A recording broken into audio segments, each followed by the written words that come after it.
Abot sa mahigit 4 na milyong pisong halaga ng hininalang marijuana ang nasamsam ng mga otoridad mula sa isang individual sa kinasang operasyon sa General Luna, Surigao del Norte.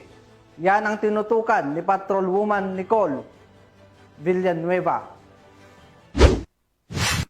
Sa isang matapang na operasyon laban sa iligal na droga, nagsagawa ng bypass operation ang mga kapulisan sa Barangay San Ramon, General Luna, Surigao del Norte. Umabot sa 4,375,000 na halaga ng marijuana kush ang nasamsam sa isang bagong tukoy na drug suspect na si alias May, isang 29 anyos. Sa pinagsanib na operasyon na pinagtulungan ng General Luna Municipal Police Station at PIDEA Surigao Interdiction Unit ay nagresulta sa pagkakakumpiska ng 14 na maliliit na sachet na tinatayang 3,125 gramo ng ipinagbabawal na gamot ang nasamsam ng mga otoridad kay alias May. Na-recover din ng mga otoridad ang marked money na ginamit sa operasyon, 2 cellphone, isang belt bag, mga shipping box at maging ang sinasakyan ng suspect, isang kulay itim na Honda Click na motorsiklo. Nanawagan si Police Colonel Warren E. Dablo, Provincial Director ng Surigao del Norte, PPO, sa publiko na patuloy na magbigay ng impormasyon at nangangakong mabilis ang kanilang mga aksyon upang mapanatiling malaya sa droga ang Surigao del Norte.